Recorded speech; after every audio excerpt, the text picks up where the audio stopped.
on this episode of the Mad Rush podcast. But when you're studying or teaching yourself something and you start to get that uncomfortable feeling, when you feel like you're about to have a temper tantrum, when you're like, I hate this, I quit, you just want to slam your books and leave, that's when you're learning. Because our brains want to do the same things every day because they think that's how we stay safe. You can rewire your brain. And when you're learning, you're rewiring certain things. And so your brain's like, this sucks. And so they want to quit. And I'm like, that's when you got to dig deep. Once you recognize that discomfort when you're learning, you're like, oh, I'm uncomfortable because my brain's learning something new. I'm going to dig deep and lock in and make this happen. Welcome to the Mad Rush podcast. I'm Trisha Addicks, the original sorority rush consultant. While the stories I have to share are nothing short of astonishing, this podcast goes beyond the wild client tales and sorority life.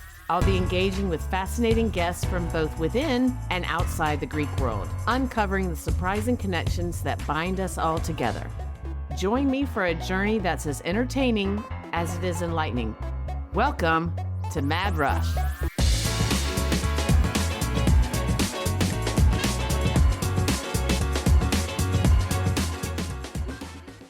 So today, y'all, I have the privilege of having Suzanne Hanna here. She is a life coach for teens and college-age girls, and I am super excited for you guys to hear what she says. I found her on Instagram. Literally every single post she makes is so relevant to our listeners. She has some great advice and some great stories, and I'm so excited that you're here. Thank you for being here. Well, thank you. I appreciate that. Yeah, I'm excited. Okay, so let's start with, because it's Mad Rush Podcast, let's start with where you went to college, and I'm really excited about this. I just learned this morning, and your sorority journey. Gotcha. Okay, I went to UNC Chapel Hill from 94 to 98, and I was an Alpha Chi Omega. I was the first Greek person in my immediate family, so I went into Rush like absolutely clueless, and it ended up being a wonderful thing because I had no idea what was going on. The singing and the banging of the houses, I was like, where are we and what is happening? It just started the journey and it was fun. I guess my story about Rush is all about pref night. I liked 3 houses, and in Chapel Hill during that time we pref 3 houses. I loved Alpha Chi. I felt very comfortable there. It was a very different group of girls and they were just a lot of fun. I like a vibe that's fun and inviting. And the girls, like on skit rounds, when they were performing, it was as if they were having fun with each other. And it wasn't like this performative skit like us. It was like, we like each other. You know, I just love that energy. And so I did like another house that my camp counselor was, where she was a sister. And so this was like, you know, my church camp counselor. I loved her. She'd taken really good care of me visiting and that kind of thing. I met like her friends and it was fun.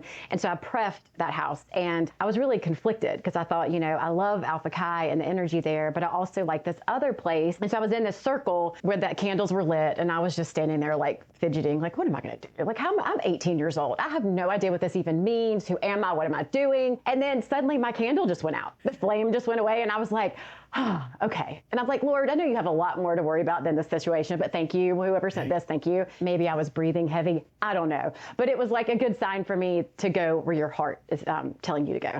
And so I chose Alpha Chi, and luckily they chose me as well. Unfortunately, the next week on campus, I saw that counselor and she like shook her head at me like I was a bad girl. Whoa. Yeah, it wasn't cool at all. Did you continue a relationship with her? Absolutely not. Wow. It was like null and void at that point. And I thought, wow, I made a really good decision. Yeah. There's your sign right there. Well, both of those, obviously the candle was a sign going out in the house, but there's your sign that it wasn't the right place for you. If she couldn't be happy for you and know that you followed your heart and it was what was good for you, then that's a sign, a big sign that that's not the right place for you, I would say. And also a big sign that friendship was not destined to right to continue. Okay, fun fact, I had tar heels. My room was Carolina blue. Okay. Growing up, and I had tar heels around the border of my room because I am and was the hugest Carolina fan. But unfortunately, I had a 2.6 from high school, which everybody who's listening to this, who's listened before, knows that I had a 2.6 from high school. So there was no shot I was going to Carolina. So I just ended up where I was supposed to, but I'm still a huge Carolina fan, and I'm from Charlotte, North Carolina. So a lot of my really close high school friends went to Carolina. And there is no such thing as two Carolinas. Oh, girl, no. And I went to Clemson for graduate school. Oh, wow. Yes. And so I was in Clemson. And so the first class I attended, somebody was like, where did you go to undergrad? And I said, Carolina. And they looked at me like I was like my tongue had forked and I was Satan. And I was like, North Carolina. I'm not a Gamecock. I learned very quickly, you don't say Carolina when you live in South Carolina. Yeah. Speaking of weddings, we are in our wedding season. Our kids are at that age, and I love all their friends, and a lot of them are getting married. And one of them was in Columbia, South Carolina, where South Carolina is. And I kept saying, oh, I grew up a Carolina fan. They're like, oh, that's so amazing. I'm like, no, I'm not a fan of your colors. Your colors are burgundy and black, and that's not good.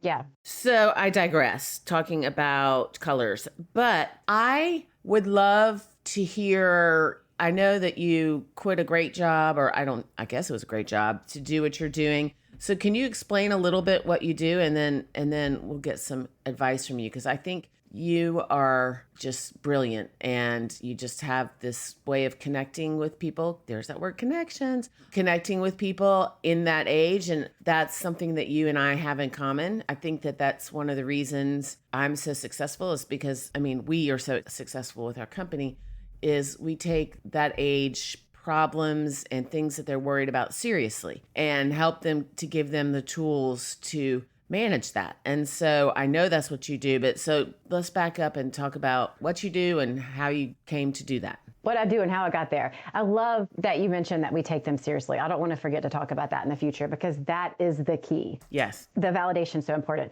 So I spent 25 years in education. Mostly I was a high school assistant principal in big public high schools. And so I had to be like the tough guy with discipline and whatever, but I also was an instructional leader, and I know a lot about teaching and learning and helping teachers understand how to present material to students so that they understand it better. I found in my role as an assistant principal, I did a lot of counseling the kids. And so that would be the kids that, of course, got in trouble, but also the kids that would just, show up because they wanted to talk and they were stressed about something, with a relationship or with an AP class or whatnot.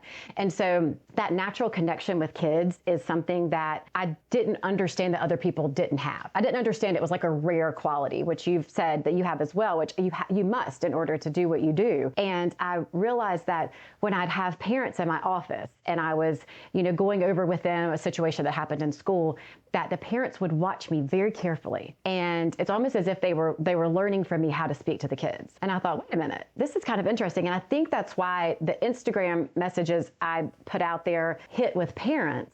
It's because they are seeing how somebody can connect with their child, and they're understanding this is a way to talk to your kid. And I think the whole secret about talking to kids is there's not a secret. You just talk to them like they're real humans.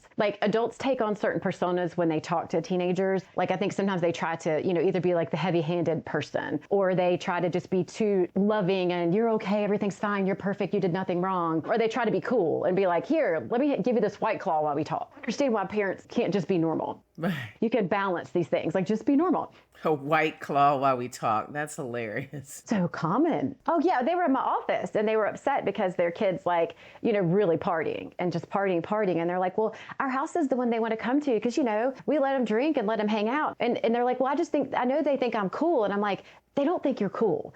They're smart and discerning, and they know that's where they can drink without getting in trouble. Right. You're not cool, dude. You let them drink, and that's what they want to do without, repercussions. And so, yeah, it's interesting to me how parents try to take the cool, I'm a frat boy with you role. And I'm like, no, that doesn't work. So funny. I remember those days. And that was, yeah. I was like, come on, people, let's not. Yeah, it's difficult. And I've seen so many things in my career and experience just go south with that. Just situations that were very unfortunate that happen. And you don't want to be the parent that's in charge of the situation. That's a bad idea. It's a bad idea. So all the talk about being an assistant principal, and then COVID hit. And my own son was a freshman at my high school when COVID hit. And so I saw the emotional and of course the academic repercussions of that ridiculous couple of years and our history.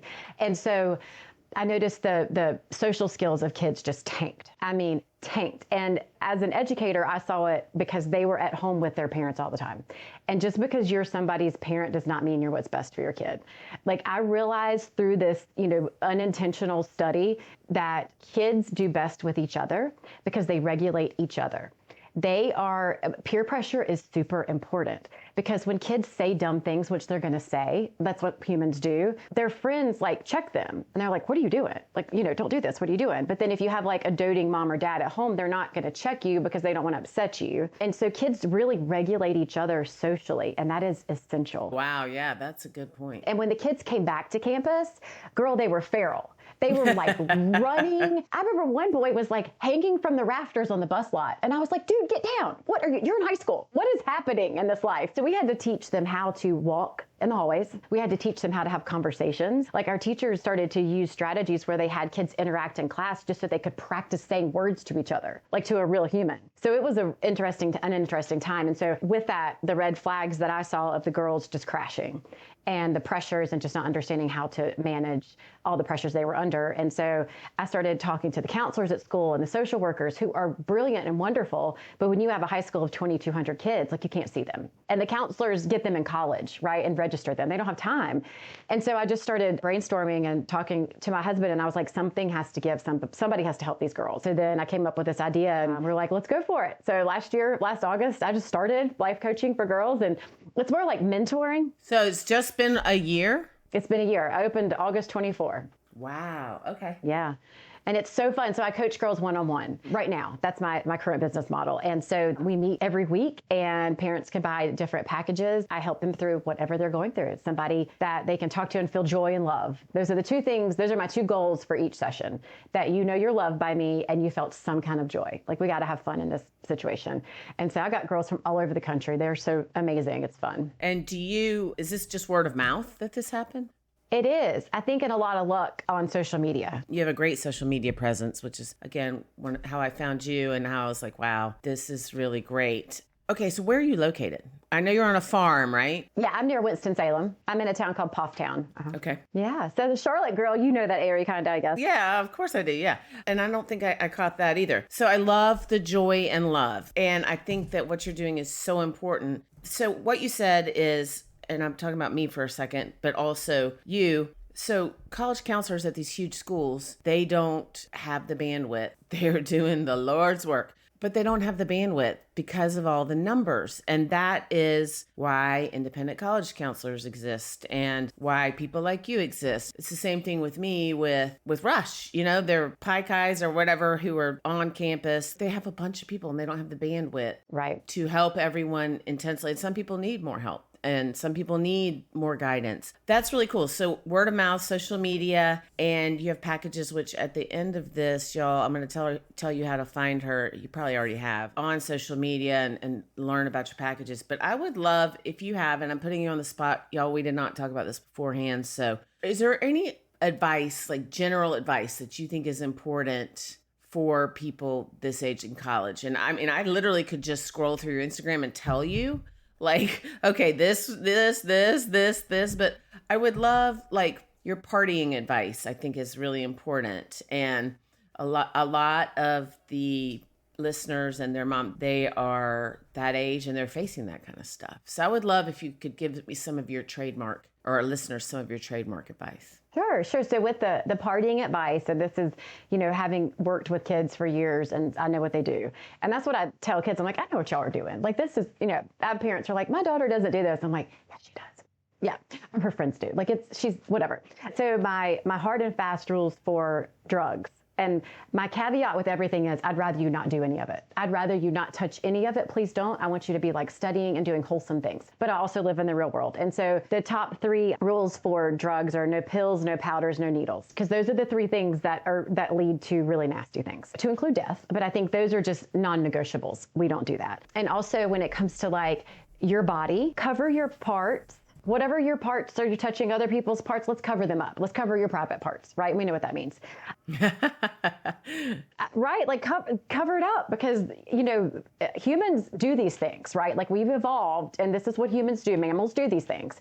And so let's not pretend like it's not going to happen and let's take care of our bodies because I always tell girls, I'm like, honey, you don't know where that little thing's been. You need to make sure that you protect your body, period. And so I think that those pieces of advice for partying, while they may sound, kind of in your face to some parents, because they're like, why are you talking about pills, powders, and needles? And why are you mentioning like any kind of sexual intercourse? And I'm like, well, because like I said, we hope they're not doing it, but if they are, they need to know that these things are off limits and protect your body, which I think is important. Another thing that parents like to hear, and what I do in my reels, I speak to the girls, but I'm actually saying it in a way that parents can use it and send it to their kids. Listen to Suzanne, listen to what she's saying. Because I used to have teachers and coaches come back to me and they're like, Suzanne, what did you say to blank? He came to practice and was in a butthole and did what he was supposed to do and didn't have an attitude.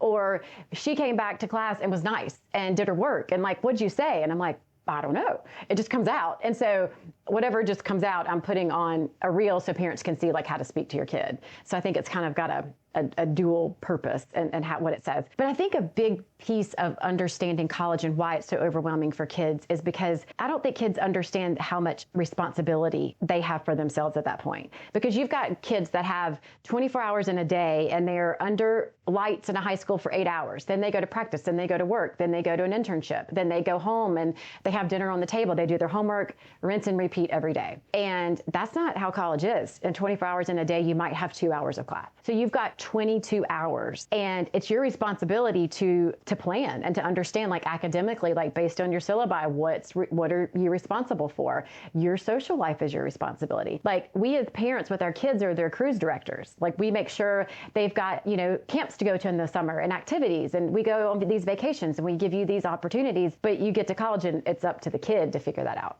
It's my responsibility to take care of my body, to eat nutritious food. So things that just are difficult for the kids and it's not because they're not capable, they've just never had to do that before. That's such a good point. Once they figure it out, they're on fire. And I love those moments with girls when they're like, guess what, Suzanne? I time blocked and I did this and this and my day was great. And I'm like, yay! It's so fun because they can do it. It's just since kindergarten, everything has been planned for them. I mean, even in high school, like bells ring to tell them when to go eat and when to go to their car. Oh, wow. Yeah. They're like Pavlov's dogs, right? The bell rings and you just go out of class. It's everything is automatic. And then they have to create that schedule for themselves. And so that's hit home as well. That helps parents prepare the kids. Yeah, that's a great point. I remember I went to a small private school in Charlotte and if I was late to school, I was also kind of bad. So I love that about you, by the way. They would, I can remember the principal calling my house, like, Trisha, where are you? Why aren't you in class? So then I go to the University of Georgia and one of my first classes, my first semester, which I was really interested in it, ironically, was Political Science 101. And there were probably 400 people in that class. Ain't nobody checking to see if I'm there. And so I wasn't. I just didn't go to class because I was used to having someone make me be accountable, or someone was checking in and kind of forcing me to do the things that, or not forcing, but there was a system in place. Like you said, there was a bell, there was a time I needed to be there. And if I wasn't, then someone was checking. It was a huge adjustment for me to come to a school where, one, nobody knew who I was, and two, that nobody was checking in with me. So that's a really good point. How do you help parents prepare their kids for that? I'm not trying to get you all your secrets, but oh no, I don't really have any. I just say it all online, and I'm like, I'm just giving everything away all the time, whatever. I'm like, I'm from public education. It's all free. I'll just give it to you. Yeah, exactly.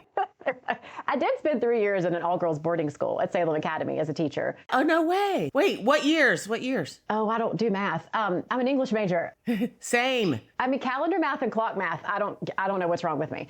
I still count on my fingers. I guess that was I turned 40 there and I'm almost 50. So 15. Okay. So yeah, you're younger than, I have a group of friends that went to Salem. That's why I asked. But yeah, they would have been teaching you because we're older than you. So. Oh, I didn't go there. I taught there. But what I'm saying is I thought, I was like, oh, maybe she taught them. And then I'm like, again, with the math, English major, I'm like, you're younger than me and my friends are older than me. And I'm somehow like, oh, maybe she taught them. What years were you there? Because the last like 30 years don't really count in my head. I feel like it's been 5 years. Exactly. It's crazy. Okay. So so go back to you. You were at an all girls school and I jumped in and now I forgot what we were talking about.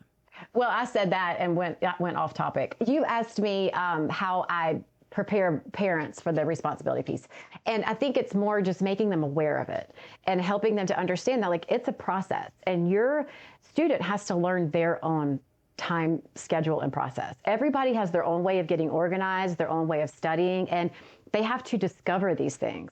And in order to discover things, you've got to mess up. Like you got to fall flat on your face because the only way to learn, and brain research shows, is to make mistakes. If you know something and you don't know something, the space between knowing and not knowing is miserable, and it's like this, it's on a direct line, and it's very uncomfortable. And I tell girls when I coach them, like, when you're studying, like, quit using the word studying because it makes everybody grumpy. Say, I'm teaching myself calculus. Oh, wow. That's cool. I like that. So you're because that's what you're doing. You're studying. You're teaching yourself something. Because everybody hates studying. They like roll their eyes and they act like they're going to die. And I'm like, good grief, y'all. Just call it something different.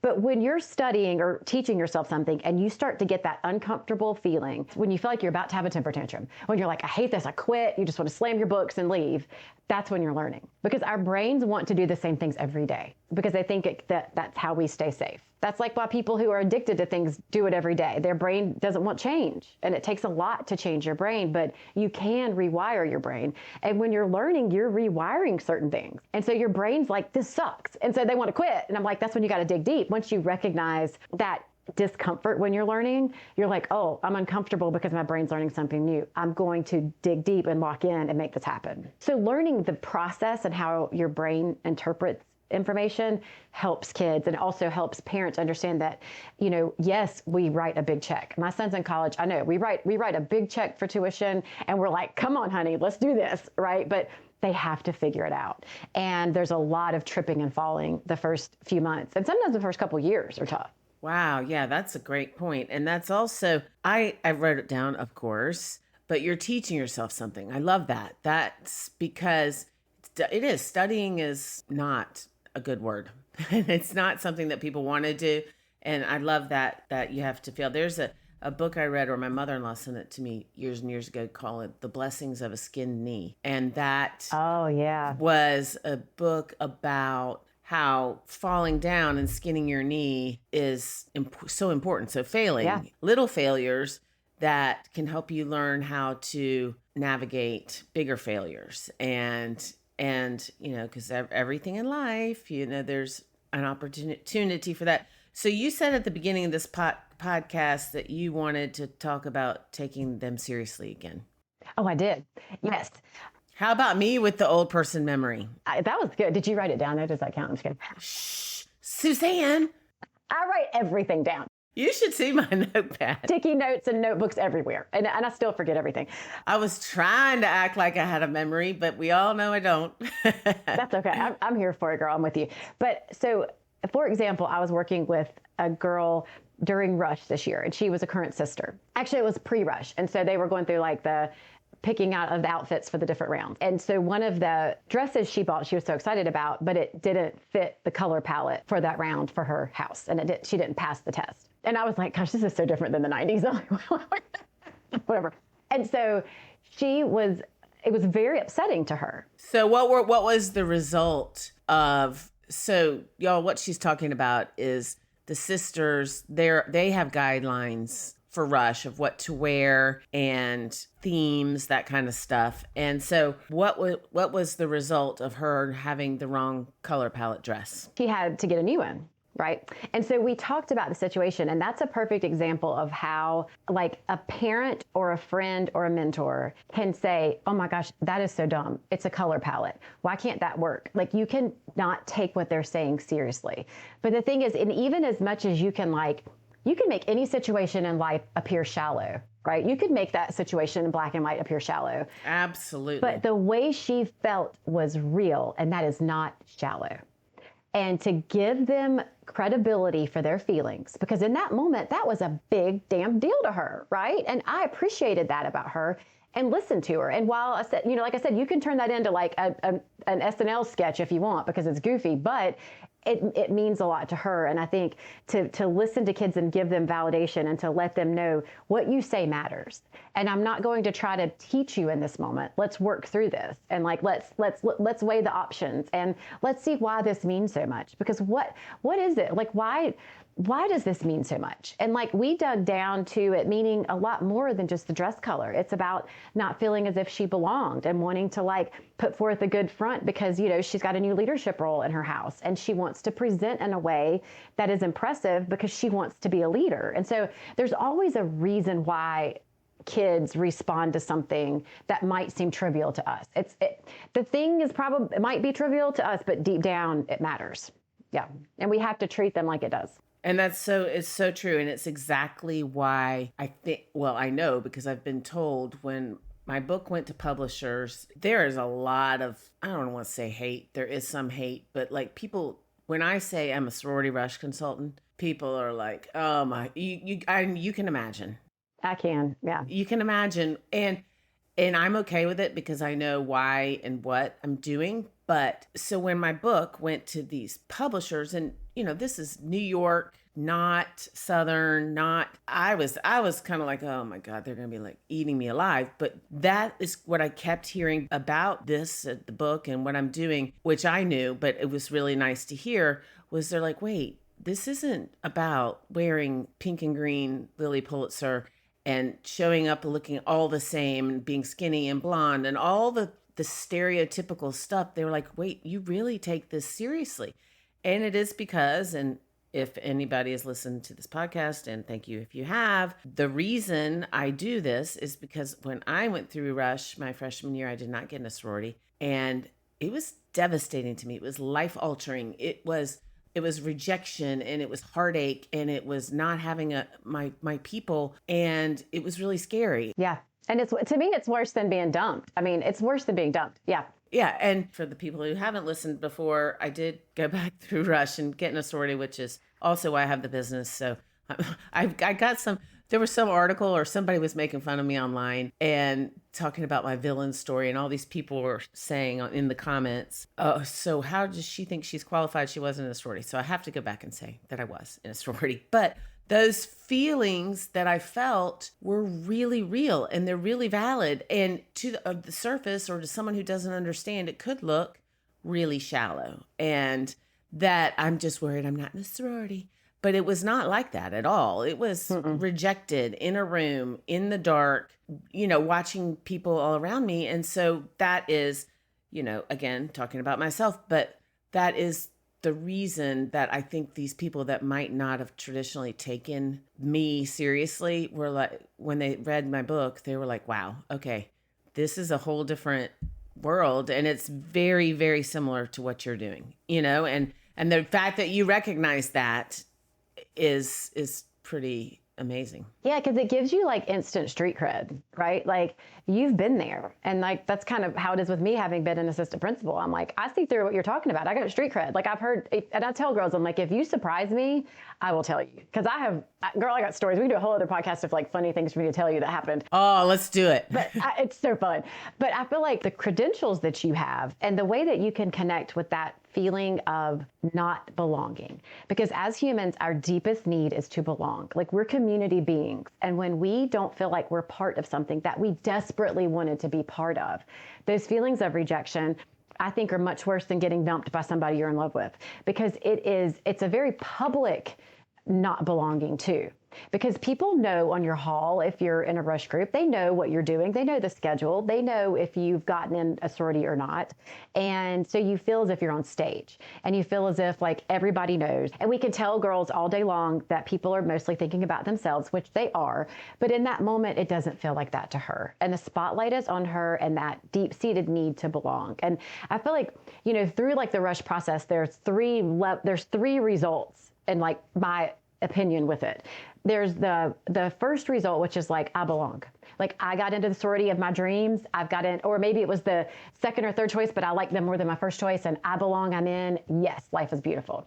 And then there's the second group where it's like, I kind of belong. Meaning I kind of belong, but I'm hesitant because it was my third choice or fifth choice.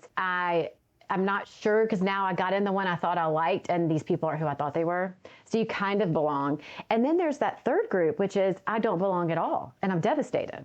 Right. And you know, like from your experience with this, like numbers wise and the crazy numbers of girls who rush now, like the majority of the girls are in that third group. Yeah. The majority of like P&Ms, right? I'm still in the rushy land. Like I can't get out of the 90s. I'm so in the 90s, but like that's the majority of the girls are in that category. And what happens is the cruise ship keeps going, right? Because bid days when it gets more fun and like you start having your meetings and you get your big and everything's just fun and you got mixers. And so it's not only that you don't belong and are left behind, but the party kind of starts. And it's a very public party. It's all on social media. Everybody's got their letters on. It's a very, it feels public. And I think that's what makes it so devastating, so deeply devastating for girls. It breaks my heart. I know it breaks yours too. And I work with girls who that has happened to and help them through. I got to send you people, but yeah. And that's the thing. I think that along with, there's so many things, the numbers have increased but the social media. So if I want to know what sorority someone's in or what happened during Rush. I mean, this is not me personally because A, I don't have time and B, I don't do this, but you can go on their Instagram 10 minutes after the envelopes are open and you know if they're in a sorority or if they're not. And I have seen the bad part of that where, you know, someone doesn't like someone and they're like, ha, you know, and goes and looks at the Instagram bio and they're like, she didn't have a, you know, or whatever. Because so you're right. It's all so public. And even in 1986, with no cell phones and I was in a dark room by myself, but I still felt, and everybody else had run out of the dorm. So I was alone with a friend's mom who was there, but I still felt like there was a light on me. Anyway, connecting with those feelings is definitely something that is real. Okay, so you work with people for all kinds of this. So tell me where people can find you. And because I think that anybody out there listening could use you at any point, because I think you're so wise and you're real and you're so connectable, I guess is the right word. And so I think everyone should reach out. Oh, thank you. I'm Suzanne Hanna Coaching. So Instagram's at Suzanne Hanna Coaching and my website is... Wait, spell Suzanne because there can be several ways. There can. SUZANNEHANNA Coaching. That's it. And that's my website and my Instagram. It's very, very original title. Can you tell? Well, I'm working on making mine like more recognizable because my company name is It's All Greek to Me, but my Instagram is Rush with Confidence. And then my book is The Rush. Like it's impossible, like not impossible because they do find me, but I make it very difficult. So I think that it's great. So Suzanne Hanna Coaching, y'all go to her Instagram, follow her. And she does give a lot of really good free advice. And I'm sure she would make space for you for coaching too. So thank you for being here. It was fun. And yes, I want you to come back and we'll do a fun stories. Oh my gosh, that'd be so fun. I'll make you laugh. You won't believe it, actually. Some of it's still unbelievable. I'm like, what? Did that really happen in my life? Anyway. That's also in my book. All these stories. I'm like, you wouldn't believe them if, yeah. So anyway. I can't wait for your book. I'm so proud of you for having done that. What an accomplishment. So cool. Thank you. Well, I think you should do the same. Just saying. Write a book. All right. Thank you for being here. I look forward to having you again and appreciate all of your great advice. Thank you.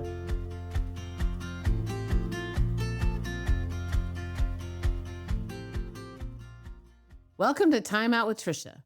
Because can you really give advice if you don't speak about yourself in the third person? I don't think so. This is exactly how I speak to my clients. The good, the bad, and the ugly. So listen to me. I know what I'm talking about. Now let's get into it.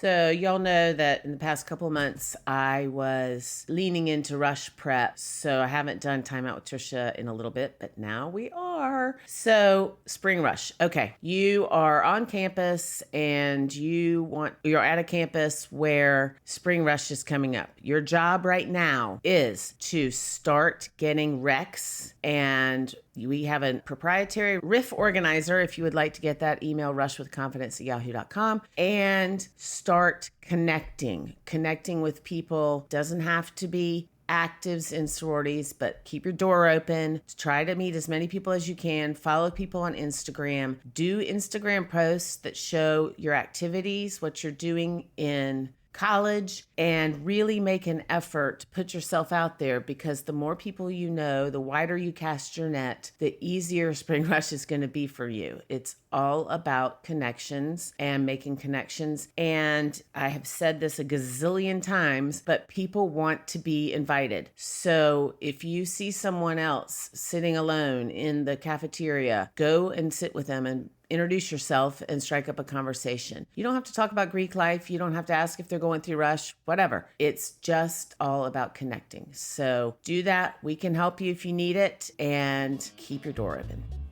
And that's it for Time Out with Trisha. We'll see you on another episode of the Mad Rush Podcast.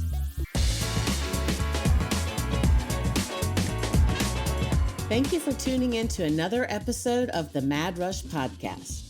If you are enjoying this podcast, please consider leaving us a 5-star review.